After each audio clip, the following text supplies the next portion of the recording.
third product that I'm going to talk about is called Velour, which is also by Allergan. So Juvederm and Velour are two different fillers, but they're from the same pharma company. Restylane is a different filler that's from a different pharma company, okay?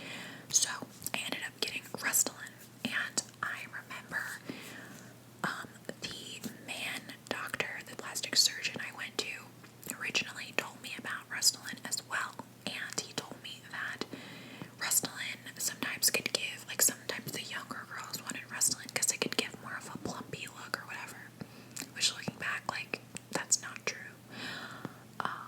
But he told me there was like a little more swelling associated with it, and for whatever reason, I guess I just decided to experiment with Restylane in this new lady that I was going to, and I got the Restylane, and I was very swollen, and I was not swollen the other 2 times that I did it. I was a little, but not like crazy. Oh, that's the other thing I forgot to talk about, guys. I've had a lot of experience with different things. Is the needle, okay? So the first guy, doctor, whatever the hell his name was, if you guys really want to know, I will figure these doctors' name out. Like, if you just want to, like, I don't know, privately message me on Instagram or something, or like, leave it in the comments if you're actually like trying to live in Philly and like you want to know where to go. But the first guy used a needle called a cannula needle, right? Which is a big, long, fat needle that looks scary. And basically what they do with a cannula needle is, well, first he did a numbing thing, like when you go to the dentist, like he took needles, numbing needles, and numbed my whole mouth and had me sit there and my whole mouth was numb. And then he came in with this cannula needle, this big, it's like a dull needle, it's like not very sharp and it's like fat.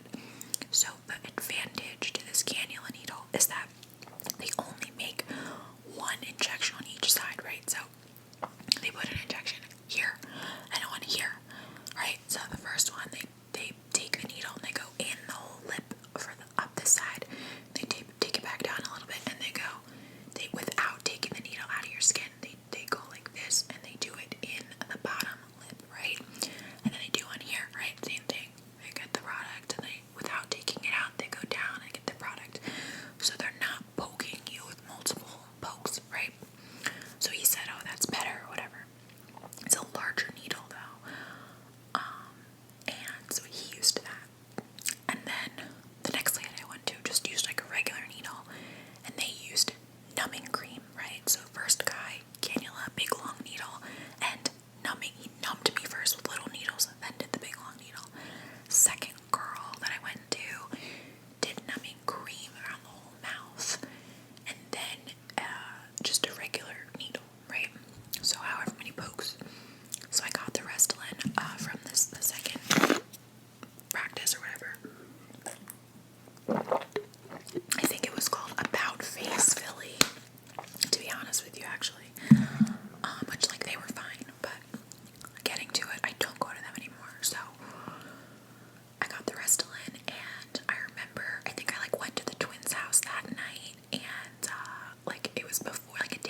agents within the product, and it's a very tiny little pinch, and then as soon as that pinch is done, the numbing agents kick in and you don't feel it. So the whole numbing cream thing, the whole needles of numbing the mouth like the other doctors went to, it's just not necessary.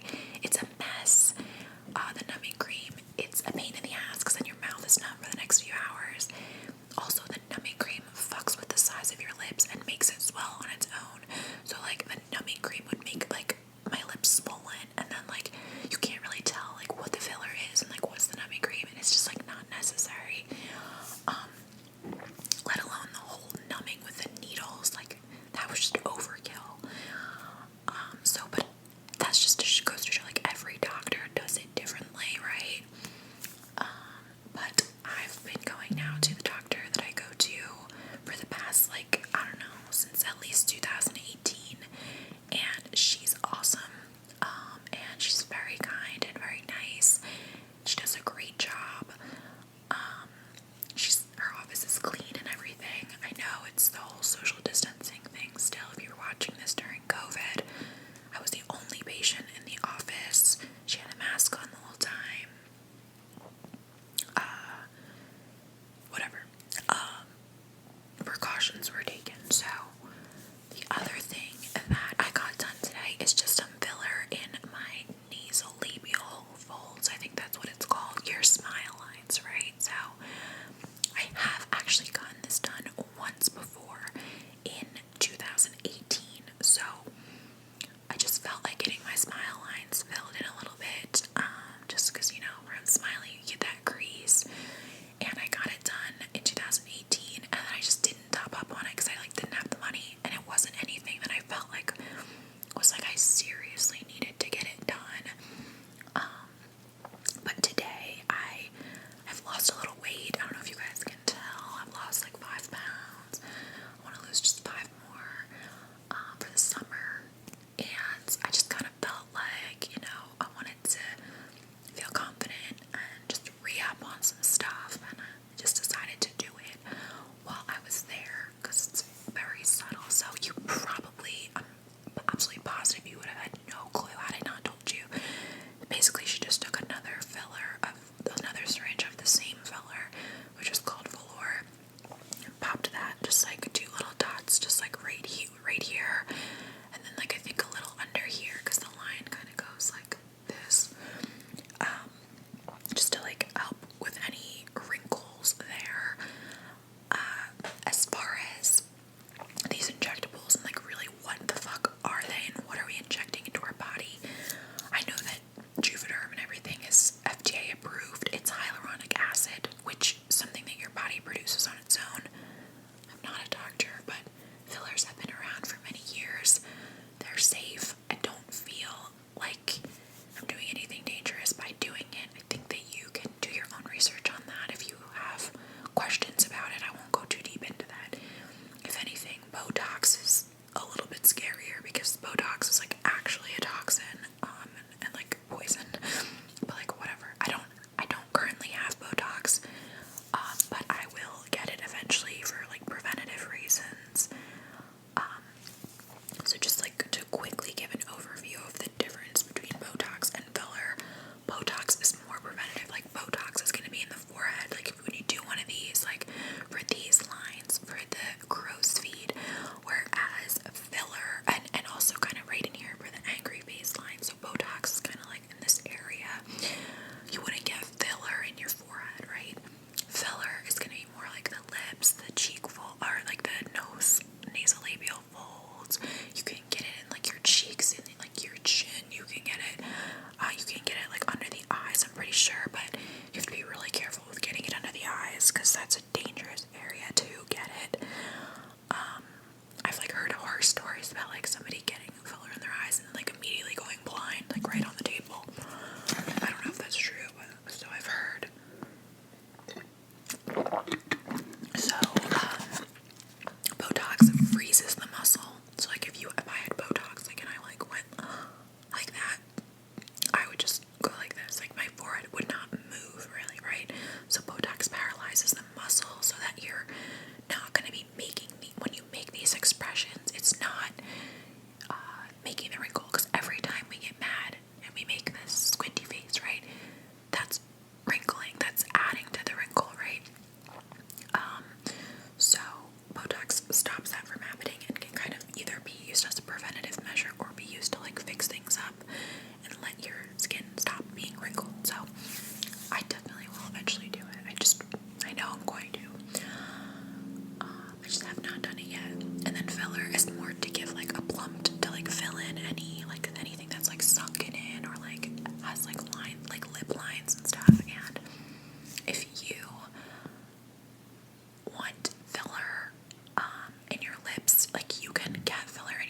the size of your natural lips does not change at all, and they'll just fill in those lines for you.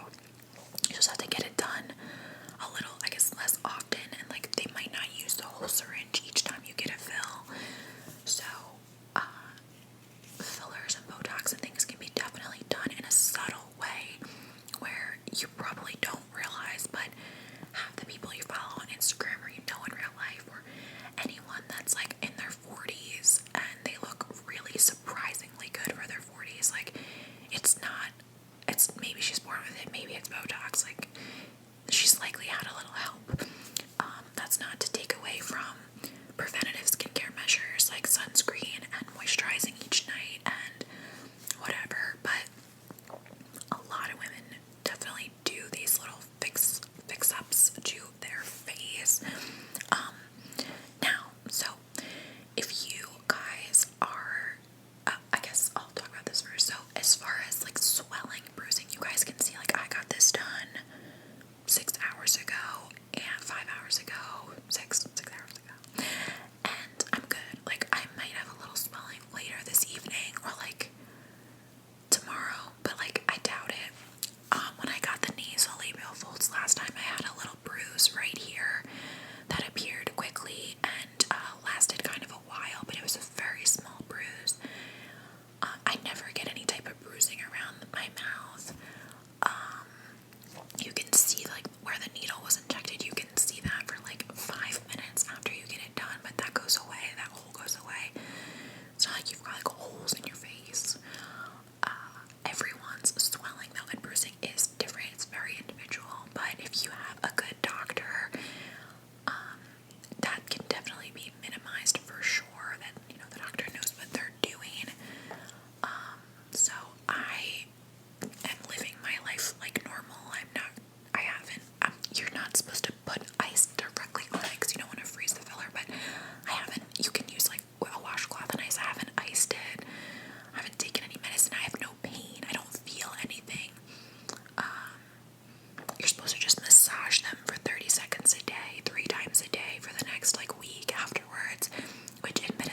cost. They gave me 50% off and whatever. So I'm just being fully transparent with you guys about the cost because I know people want to know that. So it's not cheap. But remember, that is because I got the lines too. If it was just the filler, it would have been just that $600. And again, that's for velour. I paid $700 to my first guy for Juvederm.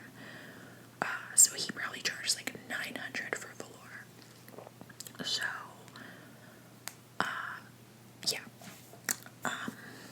If you are self-conscious about something, and especially if it's something like this, like guys, I'm always self-conscious about like my nose, I'm self-conscious about my ears, but like if I'm gonna get like an earlobe reduction or like a nose job, like especially a nose job, like that is a surgery and a half, like that is a whole surgery where they're fucking with your face and putting you under. A lot of people don't understand this, that are a lot of ignorant people that want to hate on any cosmetic procedures before they understand it. They talk about plastic surgery, plastic surgery, plastic surgery. These are not surgeries. These are 10-minute procedures that are quicker and less painful than getting a cavity pulled. Like, that's not to downplay it and say that, like, you should just go fill your face with fillers. Be smart. I hope that I don't have to say that because I'm not making this video for children. I'm making this video for adults.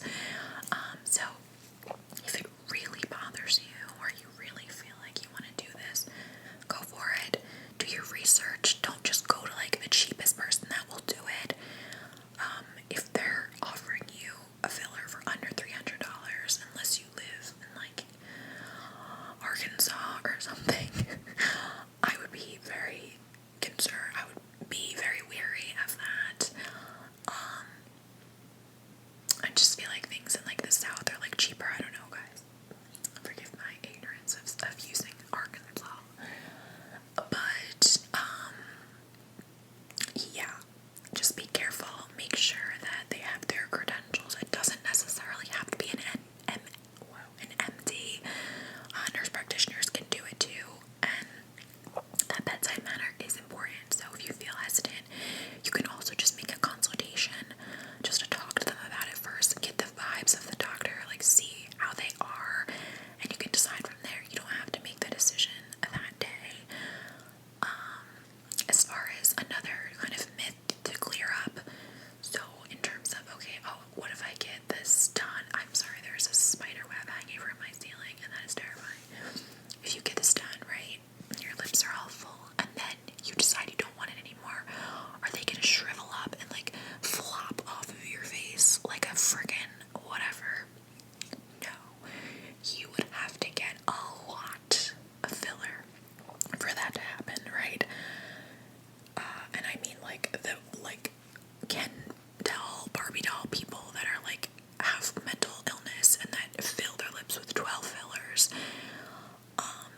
12 syringes of filler. Like, if I just decided I don't want to go get my lips done anymore and I'm 26 and I have plenty of collagen and stuff in my lips, they would just literally go back to their normal size and that would be it. It would happen very, very slowly, gradually over the next year, year and a half, however long it took to dissolve, and that's it. I would just have the same lips that I started with. But that being said, I like this look and I'm pretty sure I will continue to get the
went through pretty much everything. If you have any other questions, leave them in the comments. And I will do my best to answer as many as I can, but I think I was pretty thorough. This is a 40-minute video. Yeah. Alright guys, I will see you all right back